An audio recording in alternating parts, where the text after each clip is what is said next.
In a picturesque, secluded village nestled deep in the forest, there was an old, dilapidated piano that was said to be cursed. The piano's sinister reputation had kept the townsfolk far from it, fearing the haunting melody it produced.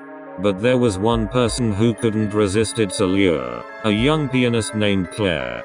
Claire had always been drawn to the mysterious and macabre. She had heard tales of the cursed piano and its haunting melody, and that only fueled her fascination. One moonless night, she ventured into the forest to find the forsaken instrument. As Claire approached the old, abandoned cabin where the piano was kept, the air grew cold, and an eerie fog rolled in. The piano sat in a dimly lit corner, its keys covered in dust and cobwebs. Claire hesitated for a moment but couldn't resist the temptation.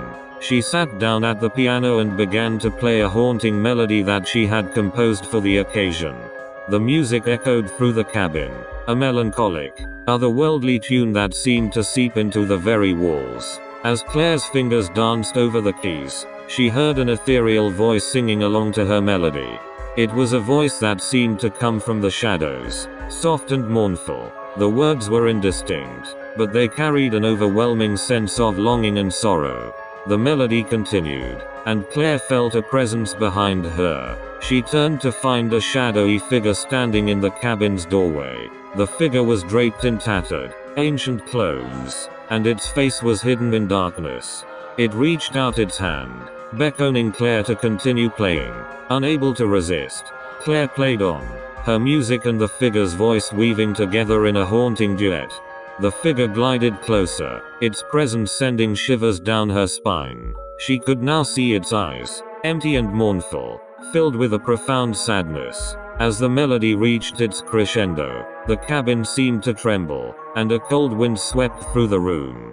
Claire's hands moved of their own accord, playing a final, heart-wrenching chord. The figure let out a long, mournful wail and slowly dissipated into the shadows. Claire was left alone in the cabin, her heart pounding, her hands trembling. She had felt the presence of a restless spirit, one bound to the cursed piano, a spirit that had been waiting for someone to set it free. She had unwittingly unleashed it with her haunting melody. Terrified, Claire left the cabin and never returned to the cursed piano. The melody haunted her dreams, a constant reminder of the spectral encounter she had experienced. The village's residents would later hear the forlorn melody drifting through the forest on moonless nights, a chilling reminder that some curses could not be broken, and some spirits could only find solace through the music of the living.